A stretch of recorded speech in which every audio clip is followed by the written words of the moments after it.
हमारी political editor Aditi नागर इस समय न्यूज रूम से कनेक्टेड है। अदिति, ये नया दफ्तर में रहे बहुत सारी खासियतें हैं, इसमें बिल्कुल हाईटेक बनाने की जो कोशिश है अदिति, वो यहाँ इस दफ्तर को की गई है। और हमने देखा बाकायदा रेखा गुप्ता जो हैं वो जिस तरीके से गृह प्रवेश किया जाता है, घर में प्रवेश किया जाता है, वैसे ही आज दफ्तर में प्रवेश करती नजर आई। देखिए, हाईटेक पे तो बात करेंगे ही। भारतीय जनता पार्टी का जो राष्ट्र कार्यालय है वो भी बड़ा हाईटेक है। लेकिन उससे पहले मैं बताऊं कि किसी भी प्रदेश में कार्यालय की महत्वता क्या होती है। आपने देखा होगा कि खास तौर पे जब अमित शाह राष्ट्रीय अध्यक्ष बने तो उनका दो फोकस था। एक ये कि विस्तार हो पार्टी का दो तरीके से। पहला, ज्यादा से ज्यादा लोग जो हैं वो पार्टी के साथ जुड़े। तो आपने देखा होगा कि अमित शाह के कार्यकाल के दौरान पार्टी दुनिया की सबसे बड़ी पार्टी बनी। जो मेंबरशिप ड्राइव हुई, लोग जुड़े। और एक ये बहुत महत्वपूर्ण बात होती है कि आप कितनी बड़ी पार्टी है, कितने लोग पार्टी की विचारधारा से जुड़ते हैं। दूसरा है कि अमित शाह का ये भी फोकस था कि हर जिले में कार्यालय हो भारतीय जनता पार्टी का, और जिसका एक्सटेंसिव तरीके से काम हो रहा है। और ये कोई आसान काम नहीं है। आप हर ज़िलेवार ज़मीन देखते हैं, एक लोकेशन होती है जो सभी कार्यकर्ताओं के लिए मुफीद हो, वहाँ पर कार्यालय बनता है। एक एक्सटेंसिव, चाहे इकोनॉमिकली बात कर ले, फाइनेंशियली बात कर ले, लेकिन ये सब करता क्या है? ये दरअसल आपकी पार्टी की जो नींव है उसको मजबूत करता है। अब आपने देखा कि शिखा, मुझे याद है आप और मैं दोनों ही भारतीय जनता पार्टी कवर करते थे 2012-13 में जी। और अशोक रोड पर भारतीय जनता पार्टी कार्यालय था। हालांकि आज भी बहुत फ्रेंडली कार्यालय हुआ करता था क्योंकि वो अशोक रोड पे था, तमाम चीजें।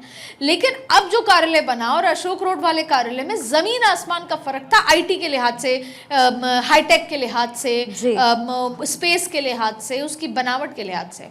और अब एक और इम्पॉर्टेंट बात, आपने 11 साल जब मैं बीजेपी कवर करती आई, जिन जिन राज्यों में भी भारतीय जनता पार्टी चुनाव जीती है और प्रधानमंत्री नरेंद्र मोदी आकर बीजेपी के जो राष्ट्र कार्यालय में संबोधित करते थे कार्यकर्ताओं को और देश को संबोधित करते थे, तो ताज़ा उदाहरण, महाराष्ट्र में चुनाव जीते, दिल्ली के भाजपा राष्ट्र कार्यालय में प्रधानमंत्री ने आके कार्यकर्ताओं को जीत का सेहरा पहनाया। पर वो कार्यकर्ता कौन थे जो सुनने आए थे? वो दिल्ली के थे। और आप देखें कि क्योंकि नेशनल कैपिटल है, देश की राजधानी है, दिल्ली के कार्यकर्ताओं का जो योगदान है, भले ही 27 साल बाद पार्टी सत्ता में आई हो, लेकिन यहाँ के कार्यकर्ताओं का संघर्ष बहुत लंबा है। यही कार्यकर्ता है, हरियाणा में कुछ काम होता है तो इन कार्यकर्ताओं को भेजा जाता है, मध्य प्रदेश में होता है, पंजाब में होता है, उत्तराखंड में होता है, उत्तर प्रदेश में होता है। दिल्ली के कार्यकर्ताओं की जो इम्पोर्टेंस है वो बहुत इम्पोर्टेंट है। और जब उनका ही कोई घरौंदा ना हो, ये बात अलग है कि जो पंडित दीनदयाल उपाध्याय मार्ग पर बीजेपी का दिल्ली का लंबे समय से कार्यालय था, लेकिन एक एक्साइटमेंट था कि हमारा अपना एक हाईटेक बड़ा आईटी कार्यालय होगा। अच्छा, दरअसल इसका जो लोकेशन है वो बीजेपी के राष्ट्र कार्यालय के लगभग आधे किलोमीटर के अंदर अंदर है। तो कहीं ना कहीं कार्यालय होना, वहाँ पर प्रेस कॉन्फ्रेंसेस होना, हाईटेक होना, उनके बहुत सारे रूम्स होना, पत्रकारों के लिए भी एक जगह होना, ये अपने आप में भारतीय जनता पार्टी इसको नॉर्मलाइज करके बताना चाहती है कि भारतीय जनता पार्टी के जैसा कार्यालय होगा, कहीं ना कहीं उसकी इमेज बिल्डिंग उस तरीके से होगी। तो जिस तरीके से 27 साल बाद दिल्ली में सरकार बनाने के बाद बहुत सारे बेसिक काम जो नहीं हुए, 35 साल से कार्यालय नहीं था बीजेपी का, अब बना है, तो और वो खुद का कार्यालय जिस तरीके से अभी तक जैसे कांग्रेस है उसको एआईसी से शिफ्ट होना है, जो अब इंदिरा भवन बना है, तो वैसे ही शिफ्ट होना था। अब अपना खुद का कार्यालय मिला है, हाईटेक है, अलग अलग तरीके की चीज़ें हैं, बहुत ज़्यादा कमरे हैं, प्रेस कॉन्फ्रेंस रूम्स अलग तरीके के हैं। पहले दिल्ली बीजेपी का जो कार्यालय था वो बेहद सामान्य तरीके से था, सिक्योरिटी लिहाज से भी इम्पोर्टेंट है। अब जब देश भर का कार्यकर्ता आता था, वो भाजपा का राष्ट्र कार्यालय देखने आता था, एक अद्भुत कार्यालय था, तो अब वो दिल्ली का भी कार्यालय देखने आएगा। कहीं ना कहीं एक मैसेज होती है, पार्टी की ताकत नजर आती है, पार्टी की उपस्थिति नजर आती है, कार्यकर्ताओं को लगता है कि ये हमारा घर है, ये हमारे काम करने की जगह है। वहाँ पर आप जिस भी नेता से मिलने जाओ दिल्ली से रिलेटेड, तो वो आपको वहाँ पर उनके चेंबर में मिल सकते हैं।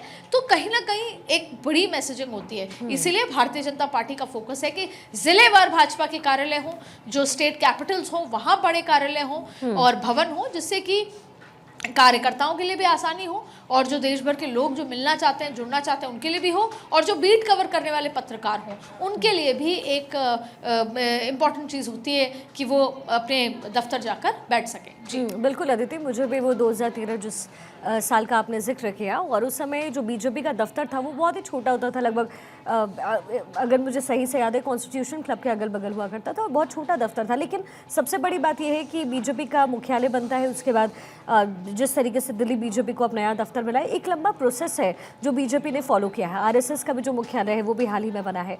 तो बीजेपी कुल मिलाकर के एक लंबे प्रोसेस को फॉलो करती है, और बीजेपी हमेशा कहती है, प्रधानमंत्री मोदी ने हमेशा एक बात कही है कि पहले लोग हैं, देश की जनता है, और फिर हम खुद हैं।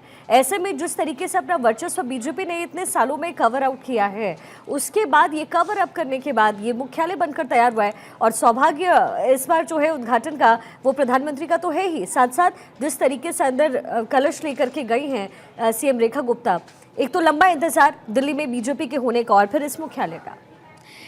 आज का जो ये थॉट प्रोसेस है, रेखा गुप्ता का जिक्र करें तो जाहिर तौर पे जैसे घर की बहू होती हैं, महिला होती हैं, जो पूरी उस प्रोसेशन को लेती हैं, उस तरीके से तौर तरीके से चीज़ें करती हैं, वो करती हुई नज़र आ रही हैं, और लोग इसे रिलेट करते हैं कि एक आम महिला मुख्यमंत्री आम तरीके से जो ऐसा अपना वो जीवन जीती हैं, कैसे पूजा पाठ करती हैं। और भारतीय जनता पार्टी का तो ये फैक्टर है ही कि कुछ भी हो, एक अशुभ दिन होता है, आज का दिन बेहद शुभ है, सप्तमी का दिन है, तो आज के दिन ऐसा किया जाए। इसके साथ साथ आपने कभी वो साइकोलॉजी जो शायद 140 करोड़ लोगों, भले ही वो उसको अमीर स्लैब में माने, मिडिल क्लास स्लैब में माने या गरीब तबके में, जब सब पैदा होते हैं, बड़े होते हैं, तो एक जो सपना है वो कॉमन होता है, अपने घर का।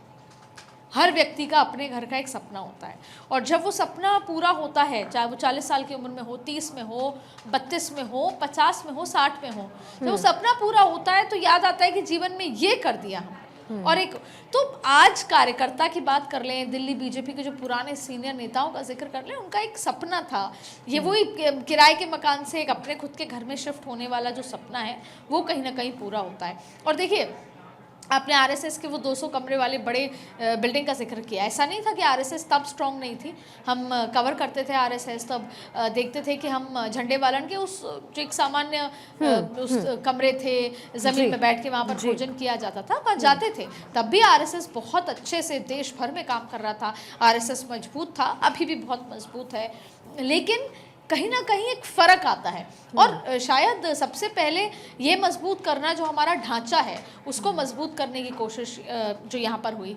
तो दिल्ली बीजेपी का कार्यालय जो इतने लंबे समय से नहीं था, उसको एक हाईटेक कार्यालय बनाने का एक साइकोलॉजी भी है कि दिल्ली में हमको जो भी बदलाव लाने हैं, उसमें भारतीय जनता पार्टी ने खुद का भी कार्यालय यहाँ पर बनाया है, हाईटेक कार्यालय। जाहिर तौर पर आप देखिए कि अब इस इलाके में 3 बड़ी चीज़ें हैं, एक बीजेपी का राष्ट्र कार्यालय, एक जो उसका विस्तार कार्यालय कहा जाता है, तो आप रोड के ठीक ऑपोजिट में वो संघ या यूं कहें कि संगठन के लोग वहीं रहते भी हैं, तो अक्सर कई हिडन मीटिंग्स होती हैं जो विस्तार कार्यालय में होती हैं, जहाँ पे बीएल संतोष साहब रहते हैं। तो वो विस्तार कार्यालय है, बेहद बड़ा है, उद्यान है अंदर, और जब भी दिवाली मिलन होता है, ऐसी कोई चीज़ें होती हैं, तो उस विस्तार कार्यालय में ही मुलाकात आजकल प्रधानमंत्री नरेंद्र मोदी आते हैं।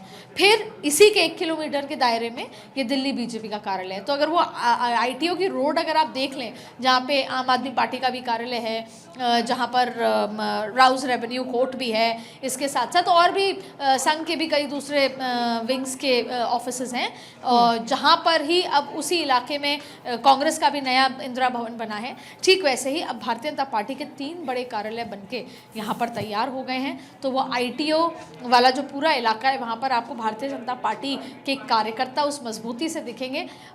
वैसे तो आप देखिए कि पंडित दीनदयाल उपाध्याय में जहाँ पर दिल्ली बीजेपी का ऑफिस था, वहाँ से भी कई आंदोलन शुरू हुए हैं, काम शुरू हुए हैं, लेकिन जाहिर तौर पे कि इम्पैक्ट बड़ा है कार्यकर्ताओं के लिए। आज बेहद खास दिन। बिल्कुल अदिति, बहुत बहुत शुक्रिया इस पूरे विश्लेषण के लिए।